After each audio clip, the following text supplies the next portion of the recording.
Hola, buenos días. Mi nombre es Mildred Mendoza y el día de hoy me encuentro con Alejandra Chabelas, Sofía Carrión y Judith Pacheco. Las cuatro realizamos un trabajo de investigación acerca del abuso sexual en México contra hombres, niños y mujeres. Y el día de hoy vamos a presentarles nuestro documental podcast, el cual se va a tratar de darles nuestro conocimiento adquirido en la investigación. También hablar sobre la experiencia que tuvimos entrevistando a algunas víctimas. Por cuestiones de privacidad y de respeto no vamos a enseñar ni sus caras ni sus videos. Pudimos grabar una llamada de ellas, entonces igual se las vamos a dejar al final del video. Muchas gracias por darnos este espacio para enseñar un poco de la información que hay en estos días y nada, muchas gracias. Empecemos. Bueno, yo les voy a hablar un poco sobre los tipos de violencia sexual que hay y estos tipos de violencia sexual se pueden diferenciar por los tipos de mecanismos que utilizan los agresores o el agresor para someter a la víctima. Eso puede ser como, por ejemplo, la sumisión física, esta es pues con fuerza obviamente física, y la sumisión psicológica, que puede ser la intimidación, coacción o amenazas del abusador hacia la víctima.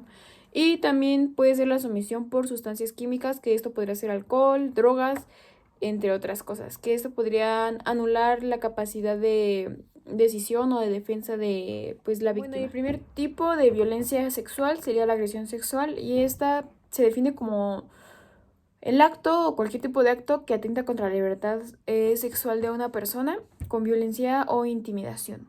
Y la forma más grave de la agresión sexual es la violación. Y la violación es cuando hay una introducción del pene por vía vaginal, anal u oral. También se cuenta como violación la penetración con objetos, ya sea igual por la vagina o por el ano. También el otro tipo de violencia sexual es el abuso sexual. Este es un atentado contra la libertad sexual de la persona, en la que no se utiliza ni la violencia ni la intimidación, pero sí el engaño. O sea, hay manipulación por parte del abusador.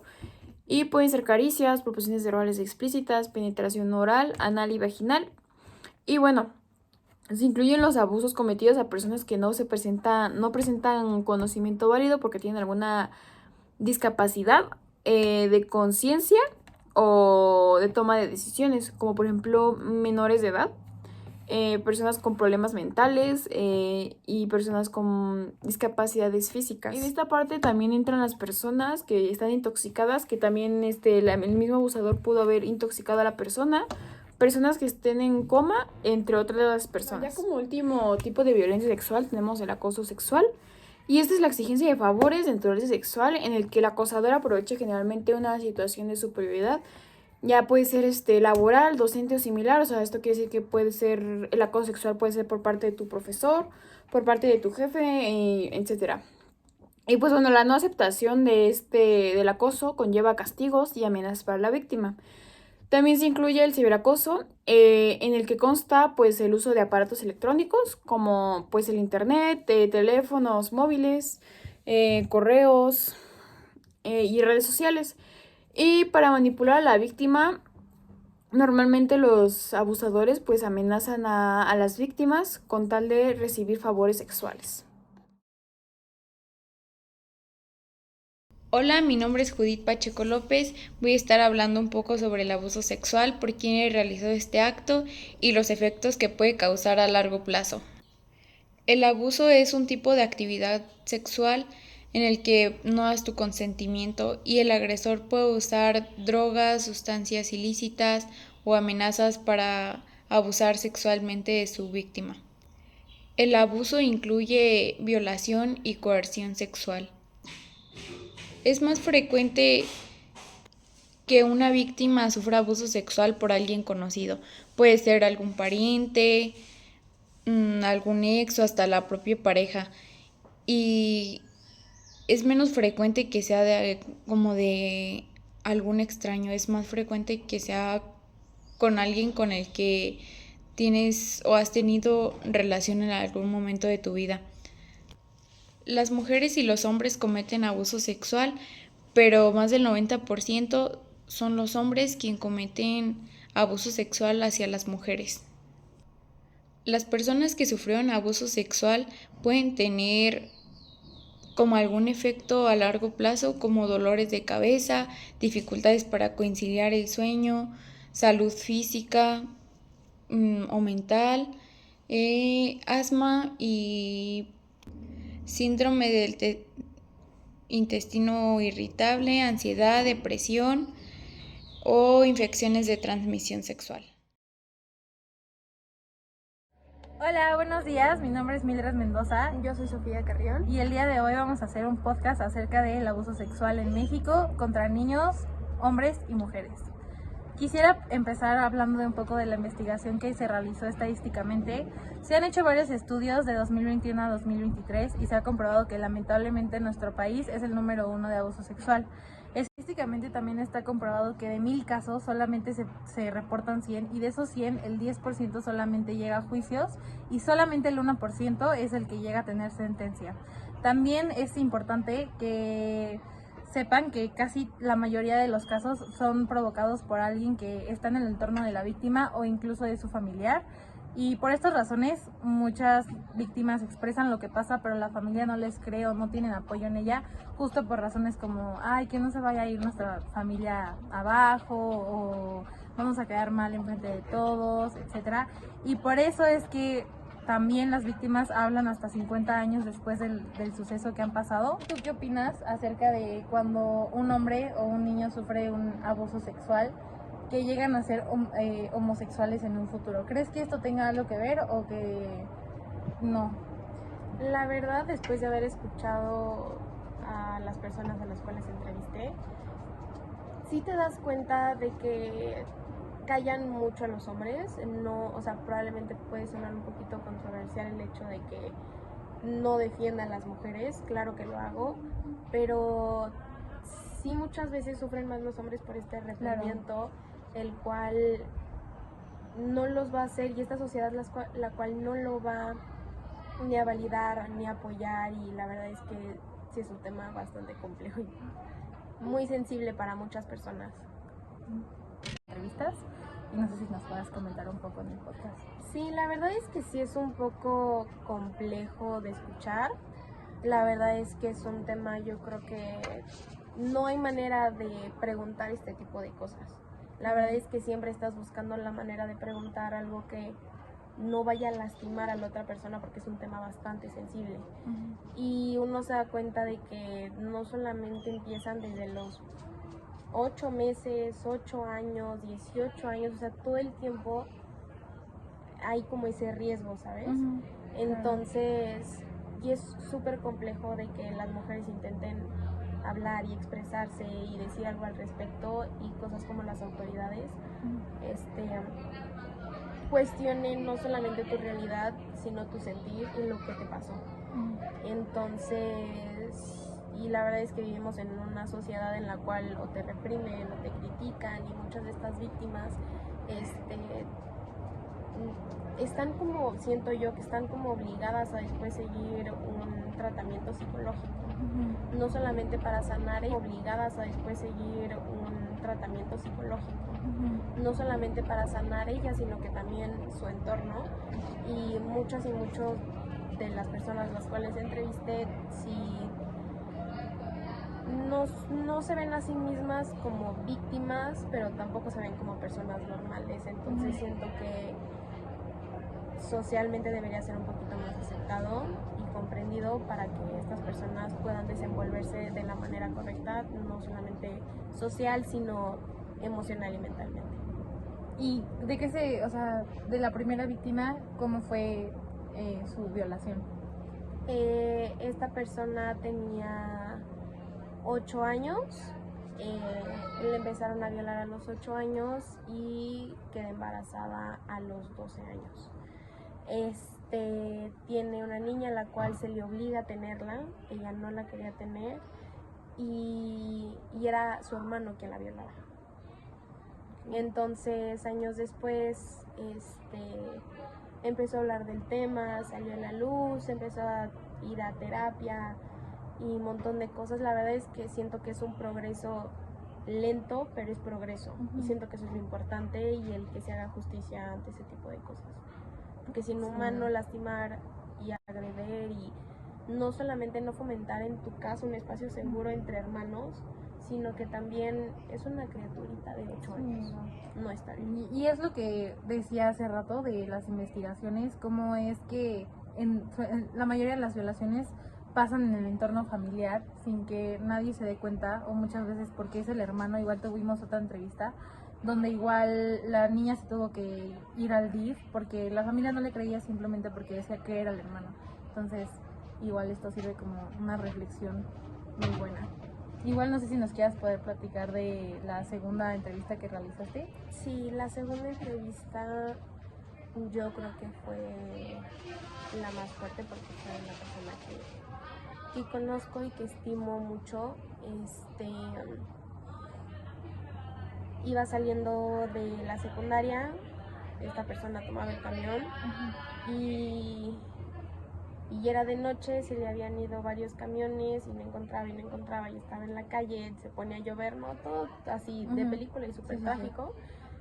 Y se queda esperando sentado abajo de un árbol y llegó un señor, se lo llevó y abusó de él cuando él estaba chiquillo. Pues en secundaria unos 12 años. No, 11, como 11. Y la verdad es que socialmente se volvió una persona súper retraída, se volvió una persona a la cual desconfiaba mucho, bastante inseguro. O sea, la verdad es que, y su progreso psicológico claramente está en progreso de mejorar y un montón de cosas, pero sí a él en específico le tocó muchísimo. Sí, y bueno, es justo lo que queríamos hacer con este podcast, igual como enseñar las experiencias vividas por una víctima, igual como que ustedes como lectores, o bueno, los que nos están escuchando en estos momentos, igual se enteren de lo grave que es y lo común que se ha vuelto el abuso sexual en México, ser el primer país en abuso sexual con mayor casos. Es algo muy triste, muy decepcionante como mexicanos que somos, y esperemos que no solo este podcast les sirva como para decir de que no manches, o sea, tengo que estar activa, tengo que cuidarme, tengo que aprender a estar en la calle sola o solo, sino que también para generaciones futuras enseñar que no es un chiste, que se tiene que respetar a la gente, que si es un no, es un no. Y pues nada, que en un futuro qué bien poder decir que es el abuso sexual, de que no exista, ¿no? Claro, poder evolucionar como sociedad y que este tipo de cosas se radiquen desde casa. Sí. Aprender a educar a nuestros hijos y a darles un entorno seguro para que este tipo de cosas no sucedan. Sí. Muchísimas gracias por escucharnos y esperemos que esta investigación de verdad sea de utilidad, ¿cómo se dice? De utilidad buena para el futuro. Sí. Muchas gracias. Hola, espero que se encuentren excelente. El día de hoy me encuentro con Judith Castillo Hernández, la cual voy a estar entrevistando el día de hoy sobre un tema bastante delicado, pero a su vez importante de tocar. Y este es el tema del abuso sexual. Judith, ¿cómo te encuentras el día de hoy? Bien. Ay, me da muchísimo gusto que te encuentres muy bien. Judith, ¿y nos puedes platicar cuántos años tenías cuando te pasó este suceso? Aproximadamente más o menos unos 8 años. Ok, ¿y cómo empezó todo? Pues pasaba en varias ocasiones. Ok, ¿nos puedes platicar un poquito de tu historia, por favor? Pues es que hace cuenta que pues bueno, pues en la casa de mi mamá tenían un cuarto, entonces pues ahí nos quedábamos todos y pues a veces mis papás no se quedaban con nosotros, entonces pues nos dejaban pues sí solas, a mí y a mi otra hermana y entonces pues ya él a veces no llegaba o llegaba muy noche, pero pues no sé si llegaba tomado y entonces pues en eso pues se iba para la cama mía. Perdóname por interrumpirte. ¿Quién fue la persona que abusó de ti? Mi hermano. Ok. Y ahora sí continúa. Una disculpa. Sí, no te preocupes. Pues ya de ahí pues sí, empezó todo, nada más que pues yo no pude decir nada, no pude hablar porque pues pues es igual. Bueno, le llegué a decir a mi mamá, pero pues mi mamá no me creía y nunca me creyó. ¿Cuántos años tenías cuando ya te creyeron? A los 16 años. ¿Consideras que te define o te definió tu vida este suceso? Sí, porque fue mucho tiempo que pasaba. ¿Recibiste o recibes apoyo psicológico? Sí recibí ¿En dónde? en el DIF por un año. Ok, ¿cómo llegaste al DIF? Pues todo comenzó un día lunes. Me llevaron a un hospital, entonces me hicieron varios exámenes. Después los doctores me dijeron pues que yo había sido víctima de abuso sexual. Me dijeron que les comentara. Llegó una psicóloga, me parece que de San Juan del Río, y se platicó conmigo. Y ahí en el hospital estuve 4 días, y ya después el día viernes me llevaron al DIF. ¿Y hace cuánto tiempo fue eso? Cuando me llevaron al DIF, Ajá. fue creo que fue un 26 de junio del otro año. ¿Cómo te afectó este suceso? Pues sí me afectó mucho, como que me afectó, o sea, sin tener miedo yo.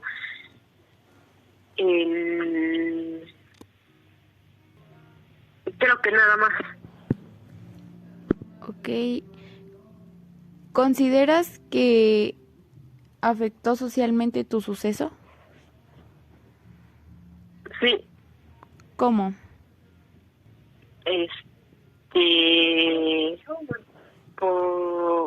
Por la manera en que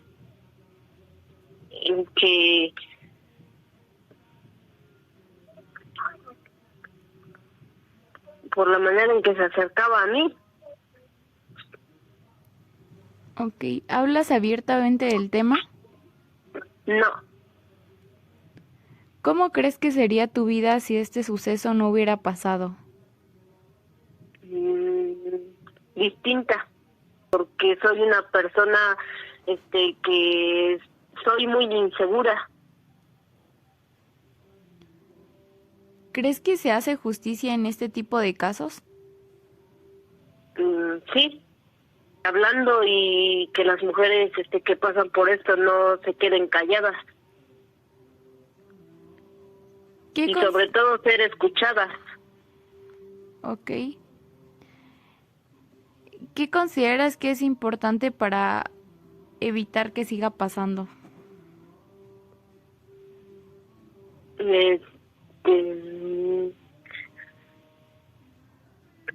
Pues que las personas nos respeten. ¿Conoces algún lugar que ayude a las personas que han pasado por la misma situación?